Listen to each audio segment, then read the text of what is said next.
Shahabad conclave में हमने कहा था आज सुबह से कि हम राजनीतिक दिग्गजों को जुटाएंगे और ये जानने के लिए जुटाएंगे कि आखिरकार शाहबाद, जिसका ऐतिहासिक महत्व रहा है मुगलों के ज़माने से लेकर अंग्रेज़ों के ज़माने तक और फिर बाद में आज़ादी के बाद भी, वीर कुंवर सिंह की धरती आखिरकार उपेक्षा का शिकार क्यों है, क्यों यहाँ की स्थिति ऐसी है, राजनीतिक परिस्थितियाँ क्या है। और इसी कड़ी में उपेंद्र कुशवाहा जी हमारे साथ आज मौजूद हैं। उपेंद्र जी, सबसे पहले तो स्वागत हम आपका करना चाहेंगे। उपेंद्र जी का वैसे तो जन्म जो है वो शाहबाद क्षेत्र में नहीं हुआ, लेकिन जुड़ाव शाहबाद क्षेत्र से वो किसी जन्मस्थल से कम नहीं है। और जब मैंने इनको फोन किया कि शाहबाद कॉन्क्लेव हम कर रहे हैं, तो बिना किसी हिचकिचाहट के, बिना कोई देर किए हुए उपेंद्र कुशवाहा जी ने कहा मैं चलूंगा। ये शाहबाद के प्रति इनका लगाव है कि उपेंद्र जी ने कहा कि मैं शाहबाद कॉन्क्लेव है, मैं जाऊंगा, वहां पर आऊंगा आपके कार्यक्रम में, और ये हमारे पास पहुंचे हैं। परिचय देने की जरूरत नहीं है, यहाँ इसी शाहबाद से सांसद रहे, केंद्रीय मंत्री फिर बने, और यहाँ के लिए लड़ाई जो लड़ी इन्होंने, मुझे वो दिन भी याद है कि जब ये केंद्रीय मंत्री थे तो यहाँ स्कूल्स खुलवाने के लिए, केंद्रीय विद्यालय खुलवाने के लिए कितनी मशक्कत करते थे। कई बार इन्होंने धरना दिया, प्रदर्शन किया, लंबा इतिहास है राजनीतिक संघर्ष का। उपेंद्र जी बिहार के दिग्गज राजनेताओं में से एक, और हमारा संबंध तो लगभग मुझे जहां तक मेरी याददाश्त है कम से कम 25 से 30 सालों का तो जरूर है उपेंद्र कुशवाहा जी से। तो उपेंद्र जी, सबसे पहले आपका बहुत स्वागत है हमारे शाहबाद कॉन्क्लेव में। और उपेंद्र जी से हम सवाल जवाब का सिलसिला शुरू करना चाहेंगे। उपेंद्र जी, ये शाहबाद क्षेत्र है, काराकाट से आप सांसद हुआ करते थे, पिछली बार भी चुनाव लड़े, अनफॉर्चुनेटली दुर्भाग्यवश जीत हासिल नहीं हो सकी, लेकिन आज संसद में हैं आप, राज्यसभा में हैं। हम इस ऐतिहासिक क्षेत्र की, जिसको धान का कटोरा कहा जाता है, दुर्दशा की चर्चा करना चाहेंगे। सबसे पहले आपने न जाने कितनी पदयात्रा यहाँ की होगी, कितना समय यहाँ बिताया होगा। एक और तो धान का कटोरा कहा जाता है, लेकिन बड़ा क्षेत्र है जहाँ पर सिंचाई का साधन नहीं है, पलायन। हमारे यहाँ सुबह में आपके आने से पहले संतोष सिंह यहाँ के मंत्री हैं, इसी क्षेत्र के निवासी हैं और विधान पार्षद हैं, तो वो कह रहे थे पलायन नहीं हो रहा है, माइग्रेशन हो रहा है यहाँ से। जो भी है, लोग यहाँ से जा रहे हैं।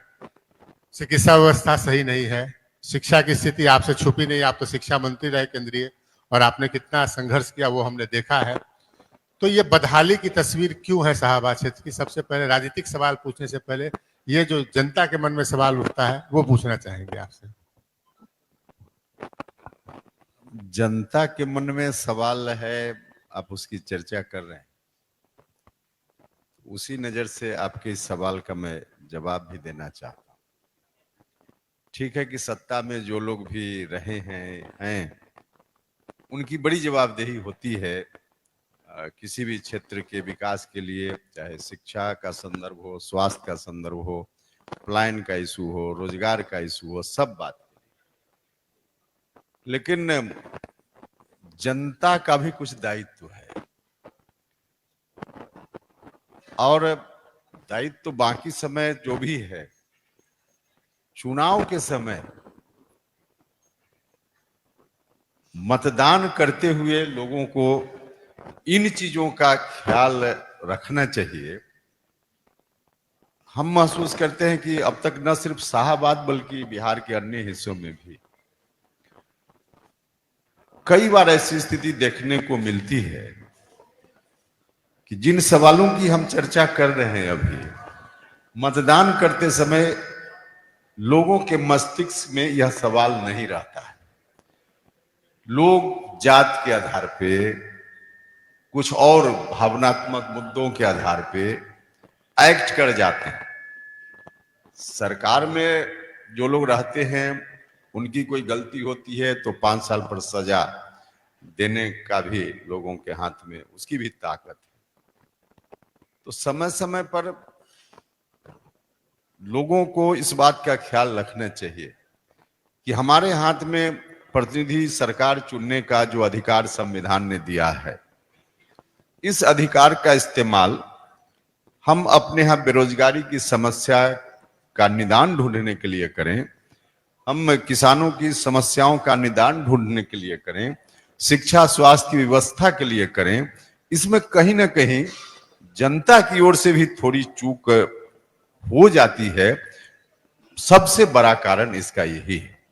हाँ ठीक है कि सरकार में जो लोग होते हैं उनका दायित्व तो होता ही है, चाहे जिस तरह से भी चुनकर जनता ने भेज दिया, लेकिन उनको इन चीजों का ख्याल रखना चाहिए। तो उसका निश्चित रूप से थोड़ा दोष जाता है सत्ता वाले लोगों के ऊपर भी, लेकिन सत्ता वाले लोग भी तभी दुरुस्त होंगे जब जनता समय पर अपनी चाबुक अपनी छड़ी चलाने के लिए तैयार दिखेगी। यही है मेरा आकलन। उपेंद्र जी, हम जान रहे हैं कि एक संघर्ष और एक पूरा संघर्ष आपने जिस तरीके से इस क्षेत्र के काराकाट क्षेत्र के लोगों के लिए किया, आपने जितनी लड़ाई लड़ी, जो कुछ भी हुआ उसके बाद जो पिछले चुनाव का रिजल्ट हुआ, वो थोड़ा आपके लिए आप परेशान होंगे, आप थोड़ी सी आप निराश होंगे, परेशान हो नहीं कर सकते, निराश होंगे आप उस परिस्थिति से, इस परिप्रेक्ष्य में आप बोल रहे हैं। लेकिन जो सरकार है, केंद्र में हो या राज्य में हो, सरकार जो है वो किसी एक खास मतलब सरकार ऐसा है नहीं कि जिसने वोट दिया उसके लिए काम करे, जिसने वोट न दिया उसके लिए काम नहीं करे। लेकिन यहाँ की स्थिति आप देख लीजिए, हम केवल शिक्षा की बात, आप कोई एक बड़ा इंस्टीट्यूट हमको नजर तो आता नहीं है यहाँ पर। आप अगर आप बात स्वास्थ्य की बात करें तो आधे लोग पटना जाते हैं इलाज कराने के लिए, आधे लोग यूपी चले जाते हैं, बनारस चले जाते हैं इलाज कराने के लिए। तो ये दुर्दशा अगर है तो सक्सेसिव गवर्नमेंट्स, हम ये नहीं कह रहे कि केवल नीतीश कुमार की सरकार है, वो जो लगातार सरकारें आती रही उनकी उपेक्षा का शिकार होता रहा यह क्षेत्र। देखिए, एक तो पहली बात आपने कहा कि चुनाव का जो परिणाम हुआ उसको लेकर हम निराश हैं या परेशान हैं, जो भी सब परेशान नहीं, शब्द उसके लिए थोड़ी निराशा होगी आपको। आपकी इस बात में बिल्कुल सच्चाई नहीं है। ऐसा इसलिए हम बोल रहे हैं कि उपेंद्र कुशवाहा मेंबर पार्लियामेंट बनने के लिए चुनाव लड़ रहा था। उस चुनाव का परिणाम विपरीत हुआ, लेकिन उपेंद्र कुशवाहा मेंबर पार्लियामेंट तो आज है ही, एमपी तो उपेंद्र कुशवाहा हो ही गया। तो मेरा कहां उस रूप में नुकसान हुआ? मन सिर्फ अगर व्यक्तिगत देखिएगा तो हाँ, जो कुछ भी हम जीतते वहां से ताकत उस रूप में अगर वहां से मिली रहती तो जितना हमारे मन में कोई विजन जो चाहत है कि इस इलाके शाहाबाद काराकाट सहित पूरा यह इलाका शाहाबाद का और मगध का इलाका, इसके बारे में हम चुनाव में भी बार बार बोल रहे थे कि मौका मिला तो क्या क्या हम करेंगे। हम अब उसके लिए दोष नहीं दे रहे हैं पब्लिक के ऊपर कि लोगों ने, लेकिन नुकसान हुआ इस रूप में। तो नुकसान हुआ इलाके का, क्षेत्र का। व्यक्तिगत रूप से मेरा बहुत नुकसान, क्योंकि हम एमपी हैं ही। नहीं, आपका व्यक्तिगत नुकसान तो नहीं हुआ, तो इसलिए हम निराश और परेशान नहीं हैं। अब शिक्षा और स्वास्थ्य का मामला है, निश्चित रूप से सरकार हमारी है, एनडीए की सरकार है। अब इसी दो विषय को लीजिए, बाकी विषय में तो सरकार ने बहुत ही अच्छा काम किया है, जिसकी प्रशंसा हर कोई करता है। सड़कों का जाल बिछ गया, बिजली घर घर में पहुंच गई, तो बहुत सारे काम इस तरह के हुए हैं। लेकिन शिक्षा स्वास्थ्य में जितना काम होना चाहिए उतना काम नहीं हुआ है, इसको स्वीकार करने में कोई दिक्कत नहीं। हमको याद है उपेंद्र जी कि आप जब मंत्री थे तो एक केंद्रीय विद्यालय खुलवाने के लिए आपको क्या सब जतन करना पड़ा था, वो मुझे याद है।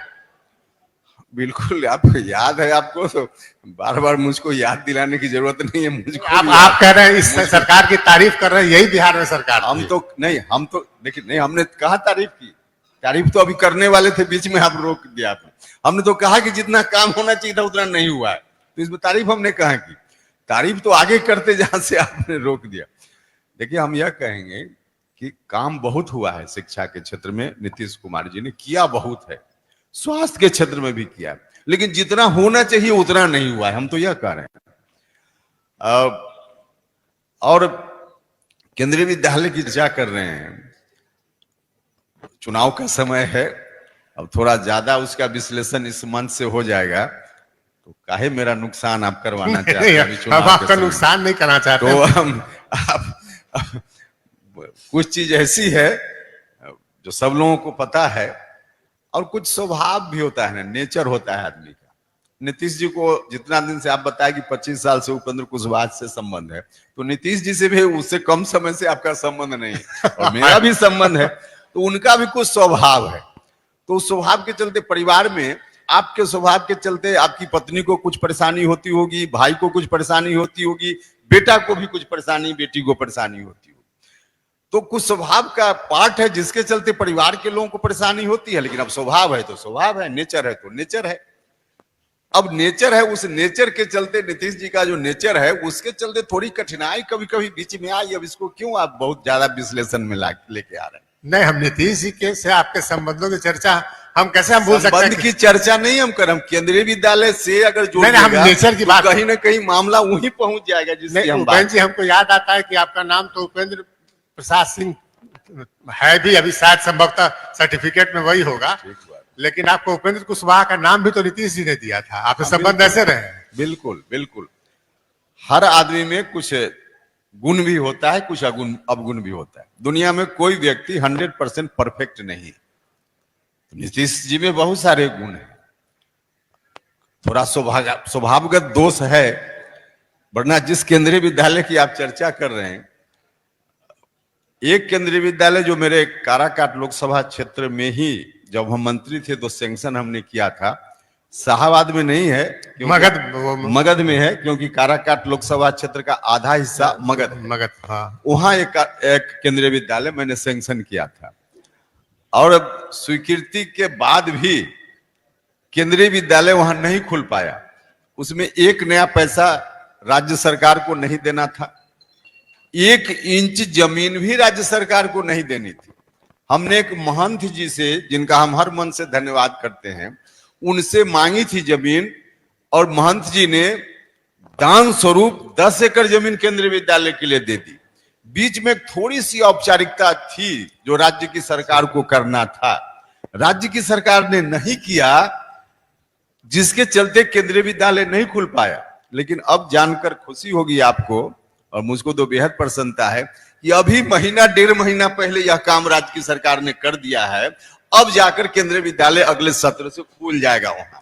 अगर जो स्वभावगत दोष की बात हम कर रहे हैं, नीतीश जी का स्वभाव थोड़ा उस तरह का नहीं होता तो केंद्रीय विद्यालय 2018 में वहां खुल गया होता, अभी तक नहीं रुका रहा था। तो इसलिए इसकी बात हम कर रहे थे।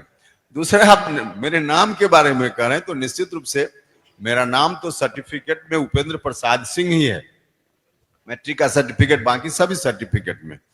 हम एमएलए बने तो उस वक्त भी बिहार विधानसभा के रिकॉर्ड में कोई खोजे कि उपेंद्र कुशवाहा कौन एमएलए कब से हुए, कुछ पता नहीं चलेगा, क्योंकि वहां उपेंद्र कुशवाहा नाम का कोई एमएलए नहीं हुआ आज तक। उपेंद्र प्रसाद सिंह एमएलए हुए, तो नाम नीतीश जी ने चेंज किया। एमएलए बनने से पहले चेंज किया, अब उन्होंने चेंज कर दिया, और चेंज किया उसका राजनीतिक कारण लगा उनको कि इस नाम से लोग जानेंगे तो पार्टी को ज्यादा फायदा होगा, तो इस कारण से उन्होंने चेंज किया। तो चेंज उन्होंने किया, यह बात सही है। उपेंद्र जी, हम जब बैठे हैं 1-2 महीने, 2 महीने के अंदर सरतिया इस बिहार में चुनाव प्रक्रिया पूरी तरीके से संपन्न हो जाने वाली है, नवंबर महीने में, और उस परिप्रेक्ष्य में हम यहाँ पर शाहबाद कॉन्क्लेव में बैठे हैं। हम शाहबाद क्षेत्र की बात करें, कभी एनडीए का गढ़ हुआ करता था, लोकसभा की 4 सीटों पर आपके गठबंधन एनडीए का कब्जा था। आज आपके पास एक भी सीट नहीं है इस क्षेत्र में। इस क्षेत्र में 22 विधानसभा क्षेत्र में से 20 पर जो आपकी विपक्षी पार्टियों का गठबंधन है उसका कब्जा है। आप इसके पीछे के कारण को क्या समझते हैं? क्या कारण रहा कि एनडीए की ये दुर्दशा रही? बिहार विधानसभा का जो पिछला चुनाव था जी, उसके रिजल्ट के बारे में आप बोल रहे हैं जी, शुरुआत वहीं से करते हैं। 2020 में 2020 की परिस्थिति, राजनीतिक परिस्थिति अलग थी। उस समय आप एनडीए में नहीं थे? उस वक्त हम एनडीए में नहीं थे, एनडीए के खिलाफ थे जी, और एनडीए के खिलाफ हमने भी उम्मीदवार दिया कई जगह, जहां अच्छा वोट हमारे उम्मीदवारों को आया। एक टिप्पणी मैं कर दूं बीच में, एक टिप्पणी कर देता हूं। आप दरअसल और भी लोग जो हमारे लोग सुन रहे हैं हमारे चैनल के जरिए, उनके लिए भी कि दरअसल लोग ये मानते हैं कि 2020 में अगर नीतीश जी को 43 सीटें आई तो उसके लिए चिराग पासवान जिम्मेवार हैं। उन लोगों ने आंकड़ों का विश्लेषण सही से नहीं किया। अगर उन्होंने आंकड़ों को सही से देखा होता तो एनडीए की कुल मिलाकर एक तरीके से जैसे तैसे खींच तीर के सरकार बनी और जेडीयू की दुर्दशा इतनी हुई, तो उसके पीछे एक बड़ा फैक्टर उपेंद्र कुशवाहा का था। आपने ऐसे आधार वोट में सेंधमारी की थी नीतीश जी के कि उनको 43 सीटों पर सिमटना पड़ा, और वही कारण रहा कि 2020 के बाद आपको फिर आपकी याद आई। खैर, आप चलिए। देखिए, उस वक्त तो मेरा धर्म वही था ना। हाँ हाँ, हम उसका हम एनडीए के खिलाफ थे ही, तो खिलाफ में हम काम कर रहे थे, तो इसलिए हमारे उम्मीदवारों को कई जगह जो वोट मिला एनडीए की हार का एक कारण हुआ। और दूसरा, चिराग पासवान जी भी ठीक बोल रहे हैं, उनके उम्मीदवारों को जो वोट मिला, जेडीयू का जहां जहां उम्मीदवार था वहां वहां चिराग पासवान जी ने भी अपना उम्मीदवार दे दिया। ठीक ठीक ठीक। तो वहां उनको भी जो वोट मिला। अब आज की परिस्थिति अलग है, चिराग पासवान जी भी एनडीए के साथ हैं और हम भी एनडीए के साथ हैं, एक ही फोल्ड में है। तो एनडीए के वोट का बिखराव हम लोगों के कारण जो उस समय हो गया था, अब तो नहीं होगा। अब सारा वोट एक साथ आएगा तो कहीं महागठबंधन की दाल नहीं गलेगी, एनडीए अधिकांश सीटों पर जीत दर्ज करेगा, यह तय है इस बार के चुनाव। नहीं उपेंद्र जी, हम देखते हैं कि 24 के चुनाव में तो आप लोग यही पूरा गठबंधन साथ था, और आप लोकसभा चुनाव की बात कर लीजिए, जो हालत हुई, चारों की चारों सीट आपकी जीती हुई सीट थी एनडीए की, और चारों सीट हार गए आपने। लोकसभा चुनाव में तो कुछ अलग कारण हुआ। मोटे तौर पे देखिए, 2020 में एनडीए के वोट का बिखराव कारण जो भी रहा हो, 2024 लोकसभा में भी एनडीए के वोट का बिखराव ही कारण रहा। इस वक्त बिखराव का कारण अलग था, विधानसभा चुनाव में बिखराव का कारण अलग था, लेकिन दोनों बार एनडीए हारा, तो एनडीए के वोट का जो बिखराव हुआ उसके कारण ही एनडीए हारा। एनडीए के पक्ष में जितना वोट होना चाहिए या आज भी है, उसको एक साथ इकट्ठा कर दीजिए तो दुनिया की कोई ताकत एनडीए के उम्मीदवार को इस इलाके में कहीं से नहीं हरा सकती। लेकिन लोकसभा चुनाव में भी एनडीए के वोट का बिखराव हो गया, जिसके चलते वैसी स्थिति बनी। तो कारण तो स्पष्ट है, क्यों हुआ लोकसभा चुनाव में सब लोगों को मालूम है। नहीं, अभी ही आप कह रहे हैं बिखराव और एकजुटता की बात कर रहे हैं, ठीक है। हमको लगता है कि आप मतलब अगर जो दो बड़ी पार्टियां हैं इसमें अभी, जेडीयू और बीजेपी, उसको छोड़ दें तो जो बाकी दो पार्टियां हैं उनके बीच जो क्या चल रहा है चिराग पासवान जी और जीतन राम मांझी जी के बीच में, वो देख रहे होंगे आप। एक आपकी पार्टी है जिसने मर्यादा और गठबंधन धर्म जो है उसको निभा कर रखा है। आपकी ओर से कोई ऐसी बयानबाजी आज तक आपकी पार्टी की ओर से कभी कोई ऐसी बात नहीं आई सामने, लेकिन चिराग पासवान जी और जो जीतन राम मांझी जी में चल रहा है उसका खामियाजा तो आपको भुगतना पड़ सकता है ना उपेंद्र जी। देखिए, अब हमने बार बार कहा है, इस तरह के प्रश्न का जवाब देते हुए पहले निश्चित रूप से एक मर्यादा होनी चाहिए, परिवार में हो, गठबंधन में हो, पार्टी में हो। कितनी बात परिवार की परिवार से बाहर ले जाएं नहीं ले जाएं, इसका ख्याल हर व्यक्ति को रखना चाहिए। कुछ बात है परिवार की समस्या है, लेकिन परिवार के अंदर अगर वह बात रहेगी तो उसका सॉल्यूशन ज्यादा बेटर तरीके से निकल पाएगा। और वही बात पड़ोसी के बीच चली जाएगी तो पड़ोसी तो मजाक उड़ाएगा। उसी तरह से गठबंधन में भी है, कुछ अगर मामला है तो परिवार के अंदर, गठबंधन के अंदर बात होनी चाहिए, मर्यादा का ख्याल रखा जाना चाहिए, बाहर नहीं जाना चाहिए। तो हमने बार बार आग्रह किया है एनडीए घटक के जो भी लीडर्स हैं विभिन्न दलों के, उनसे कि एक मर्यादा का जरूर सब लोगों को पालन करना चाहिए, नहीं तो थोड़ा नुकसान तो ऐसी चीजों का हो ही जाता है। इसलिए आप ठीक बोल रहे हैं, आपकी बात से मतलब जो हमने देखा, देखिए आप जब 2024 की बात करते हैं, चाहे कारण कोई भी रहा हो, हम उपेंद्र जी दरअसल 24 के चुनाव के बाद आपसे ढेरों सवाल पूछे गए होंगे कि भाई एनडीए के वोटों का जो के बिखराव की बात आप कर रहे हैं 24 के चुनाव में, उसके पीछे कौन से लोग थे, कौन किन लोगों के कारण ऐसा हुआ। क्योंकि हम आरा में शाहाबाद के धरती पर बैठे हैं, एक बार हम फिर आपसे पूछेंगे ये सवाल कि आखिरकार कौन वो लोग थे, कौन वो फैक्टर्स थे जिसके कारण एनडीए के वोटरों में इतना बिखरा हुआ, इस कदर बिखरा हुआ कि जिनको एक साथ आना था वो जानी दुश्मन की तरह व्यवहार करने लगे चुनाव में। क्या ऐसा कारण रहा? अब देखिए, आपका खुद का ही गोल की कीपर जो होता है, हाँ, गोलकीपर, हाँ, गोलकीपर जो होता है, वो अपने ही गोल में अगर सेल्फ गोल करने लगे तो टीम कैसे जीत पाएगी? यही हुआ। एनडीए हारा महागठबंधन के कारण नहीं, एनडीए हारा एनडीए के कारण। एनडीए को एनडीए ने हराया, ये तो स्पष्ट है, इसमें कहां कोई कंफ्यूजन है, सब लोगों को पता है। अब आगे ऐसी स्थिति न हो, यह विषय हम लोगों के लिए है। जो कुछ भी हुआ, अब इस बार पुराने अनुभवों को समेट करके और बेहतर से बेहतर रणनीति हम लोग बना रहे हैं, ताकि विधानसभा चुनाव में फिर से उस तरह की स्थिति न आए और सभी जगह एनडीए की जीत हो। तो है, हम लोग जान ही रहे हैं कि क्या हुआ, लेकिन उससे हम लोगों ने सबक लिया। नहीं, जिन लोगों ने मुझे याद है उपेंद्र जी, जब आप बिहार विधानसभा में विपक्ष के नेता बने थे, आपने यात्रा निकाली थी। पूरा इतिहास अब मेरे नजरों के सामने मेरे घूमता है कि जब मैंने रथ यात्रा आपका देखा, मैं जब आपसे मिलने जाया करता था, तो नेता प्रतिपक्ष होने के बाद भी आप जब वो आज की तारीख में बिरचंद पटेल पथ पर वो विधायकों का फ्लैट था, उसमें आप रहा करते थे, बाद में बड़े घर में शिफ्ट हुए।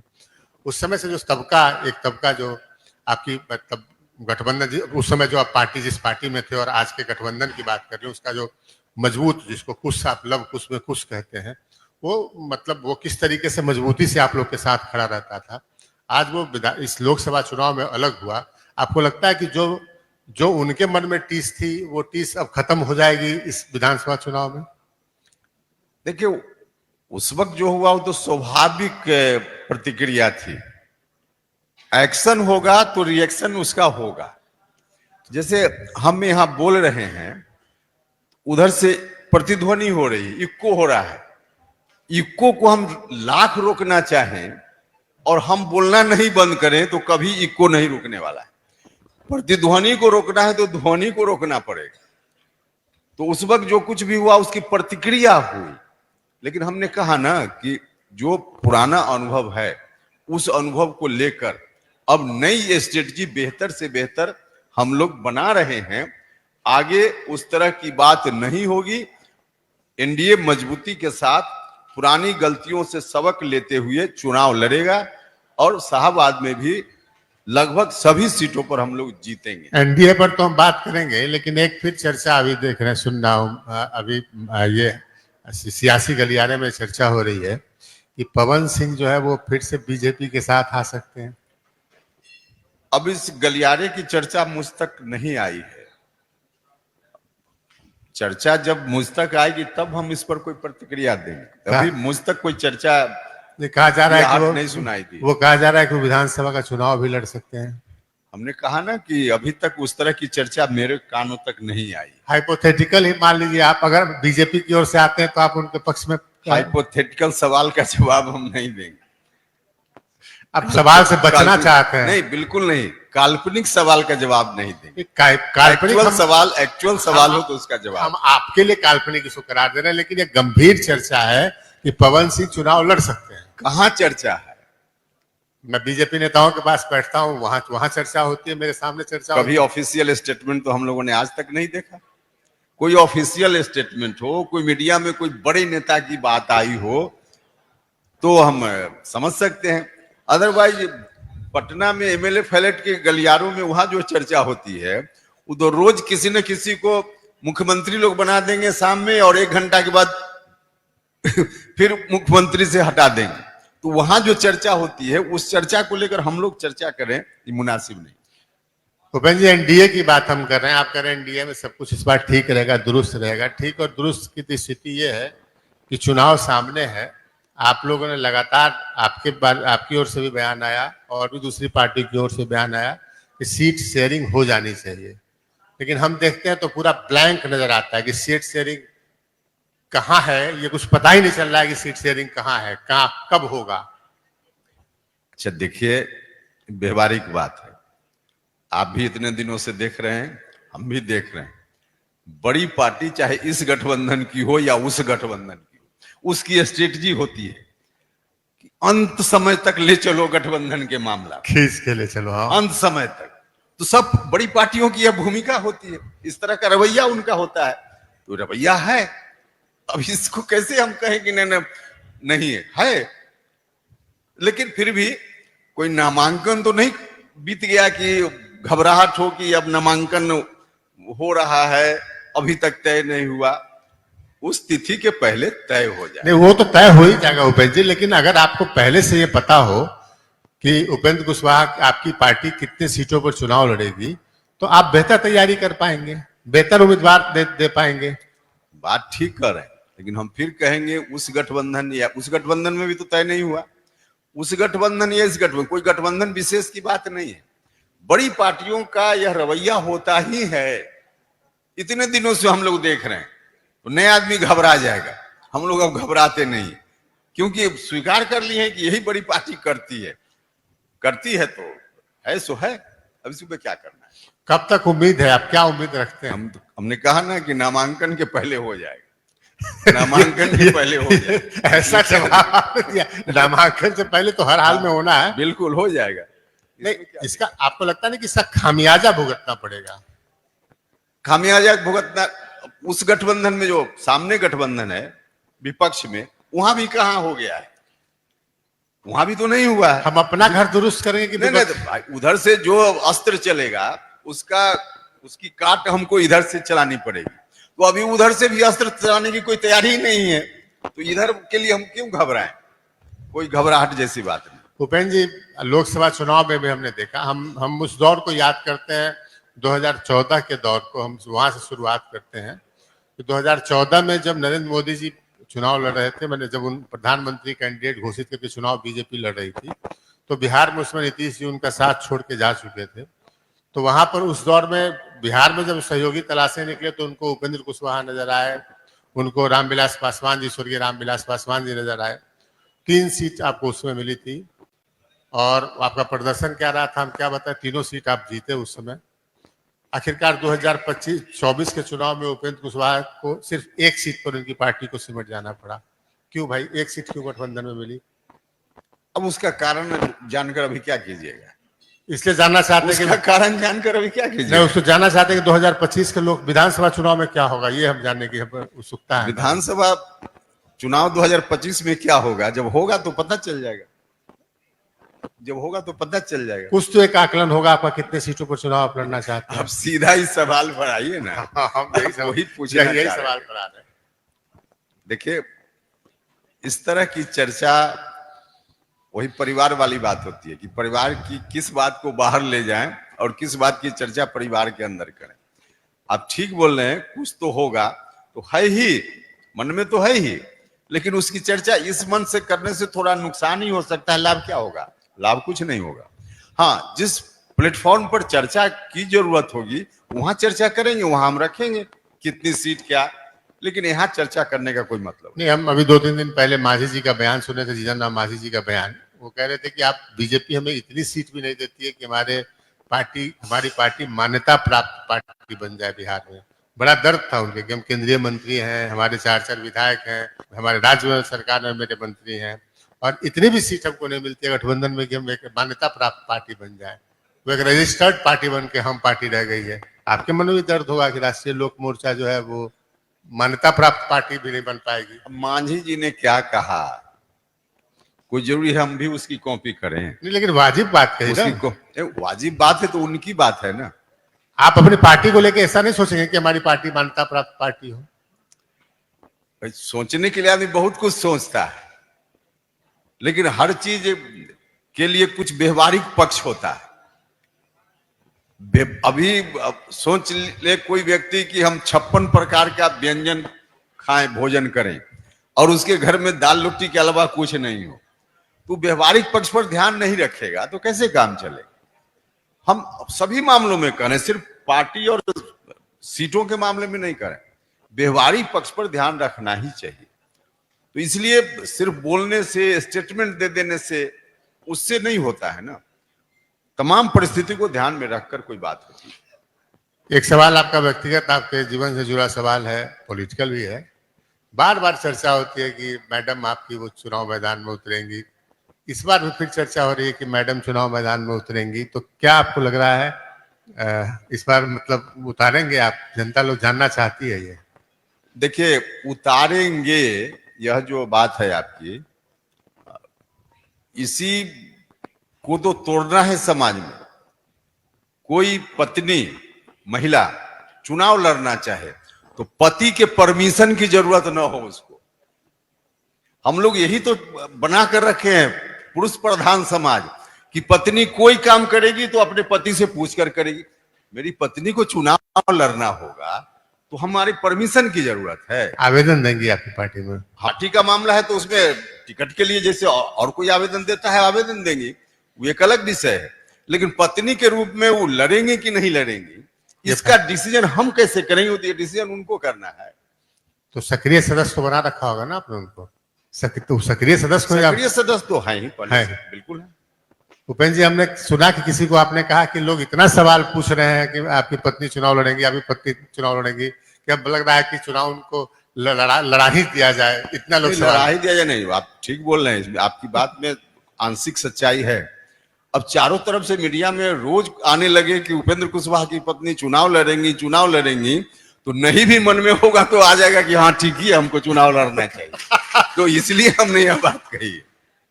एक बात आप बड़े भाई के बारे में, आपके बड़े भाई साहब, पॉलिटिकल बड़े भाई साहब नीतीश कुमार जी के बारे में। नीतीश कुमार की जो अवस्था है उसको लेकर कई सवाल उठ रहे हैं उपेंद्र कुशवाहा जी।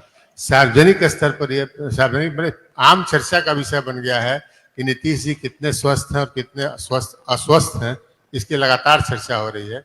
आपको क्या लगता है? नहीं, उनके स्वास्थ्य को लेकर सवाल उठा जो लोग भी रहे हैं, बिल्कुल बेबुनियाद है, गलत है।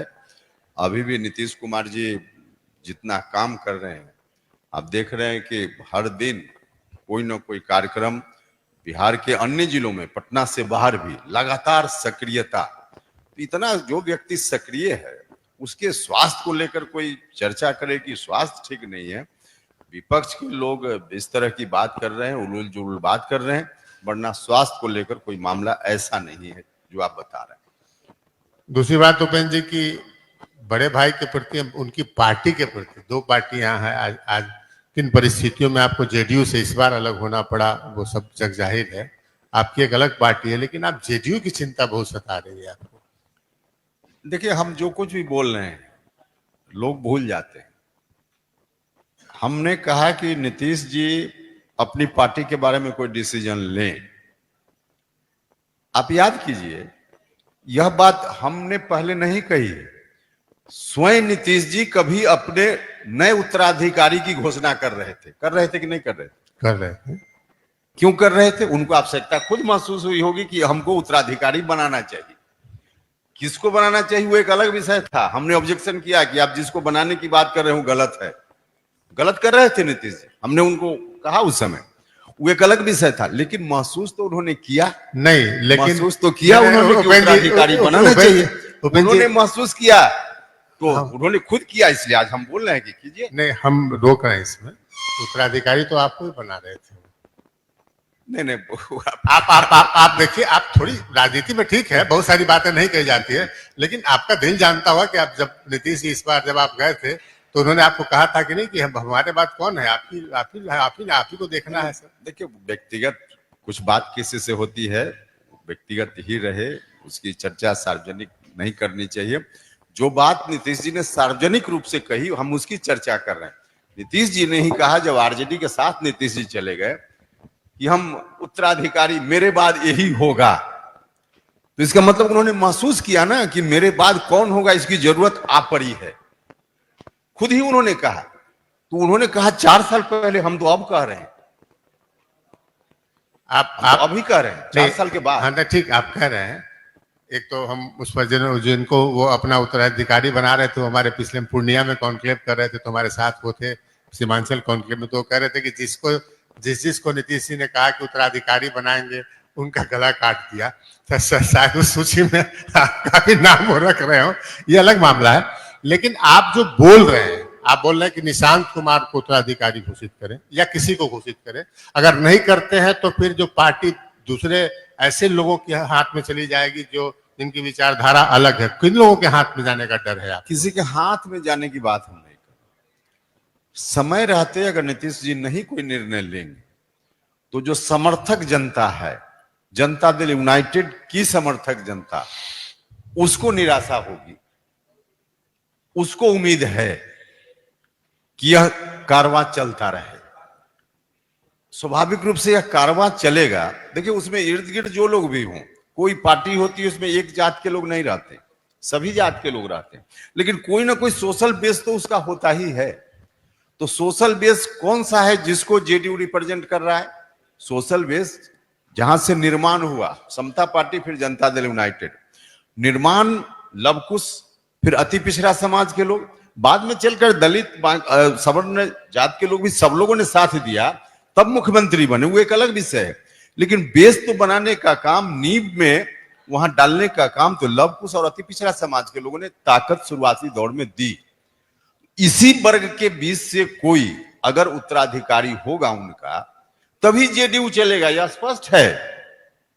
इस बीच का कोई नहीं होगा तो जेडीयू नहीं चलेगा। हम यह नहीं करें कि बाकी लोगों की जरूरत उस पार्टी में नहीं है, सबकी जरूरत हर पार्टी में है, बाकी लोगों का अलग अलग इंपॉर्टेंस है। तो उस इंपॉर्टेंस के चलते जो लोग हैं, नए लोग भी जुड़े न जुड़े उनका विषय है, लेकिन उत्तराधिकारी तो उसी बेस से लाना पड़ेगा, तभी लोग स्वीकार करेंगे। हम यह करें नहीं, अब शुरुआती बेस आधार की बात करें तो आधार तो लव कुश रहा जेडीयू का, समता पार्टी का। आप जनता दल जॉर्ज, समता पार्टी और फिर बाद में जो जेडीयू, ये आप तीनों दौर को आपने देखा है, सब दौर को आपने देखा, उससे पहले के दौर को भी देखा है। तो आप जब 20 साल तक लव के हाथ में कमान रही, तो आपको लगता नहीं कि कुश के हाथ में उसके बाद आप झगड़ा लगाने वाला सवाल नहीं, झगड़ा लगाने वाला नहीं, हम वाजिब सवाल पूछते हैं। नहीं, हम वाजिब सवाल पूछते हैं कि लव के बाद अब कुश के हाथ में कमान नहीं आनी चाहिए क्या?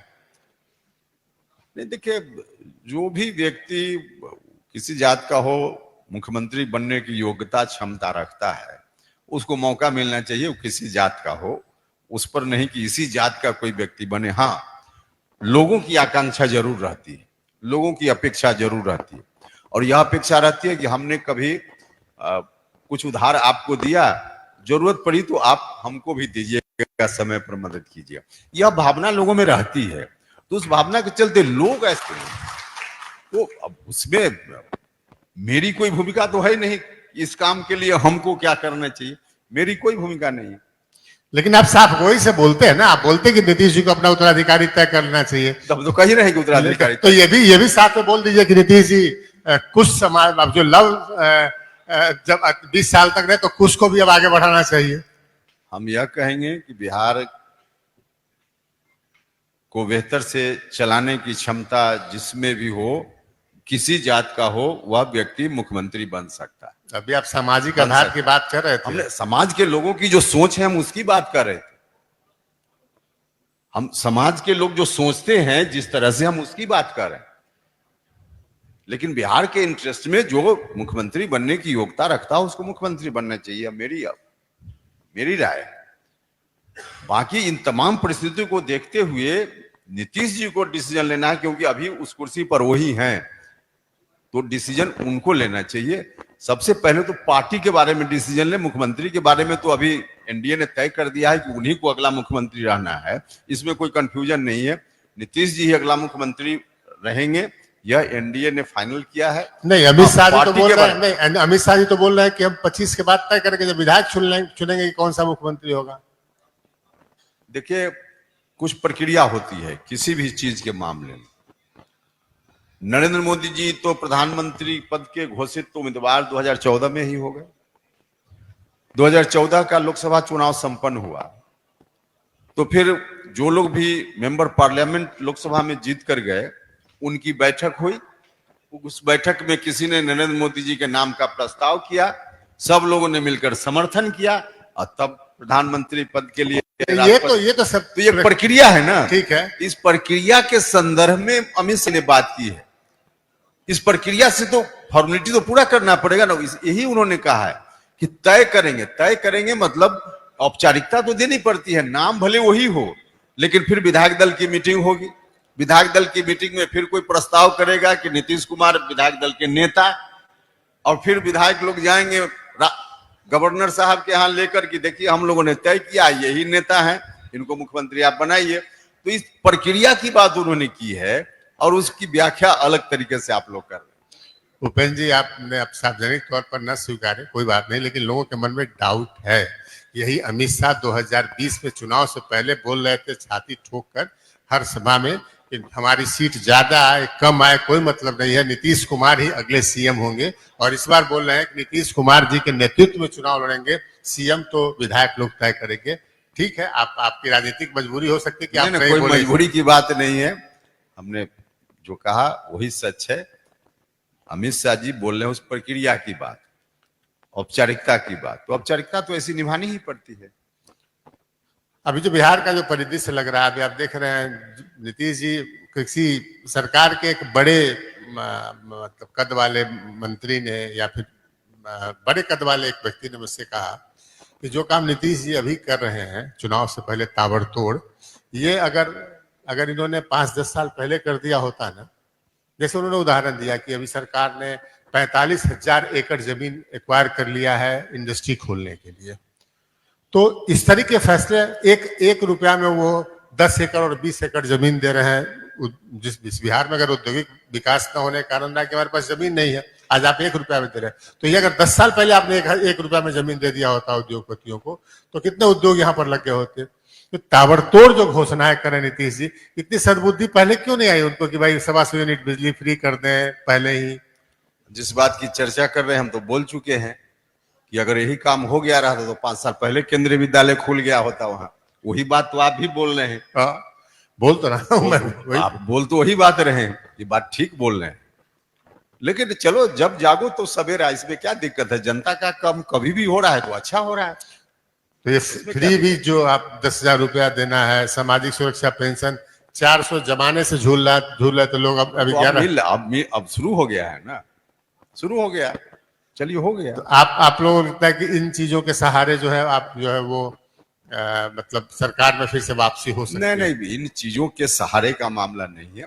सरकार का पूरा जो कार्यकाल है सबका आकलन होता है।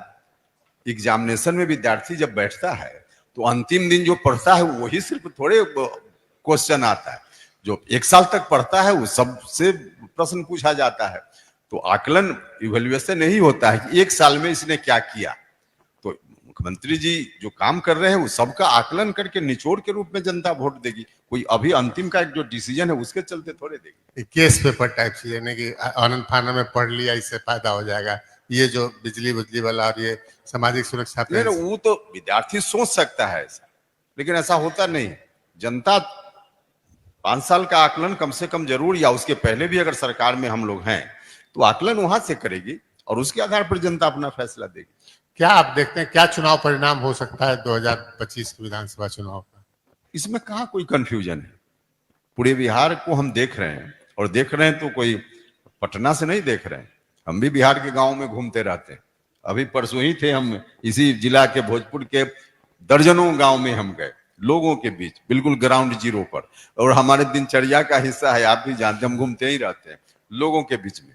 तो उनका जो रुझान दिख रहा है लोगों का, उसके आधार पे एकदम पक्का है कि चुनाव के बाद फिर से एनडीए की सरकार ही बनेगी। इसमें कहीं कोई कंफ्यूजन नहीं। अमित शाह तो 225 का नारा देके चले गए। लक्ष्य है हम लोग का 2025 में 225 सीट जीते, लक्ष्य है हम लोगों का। इस लक्ष्य की प्राप्ति के लिए हम सब लोग लगे हुए हैं।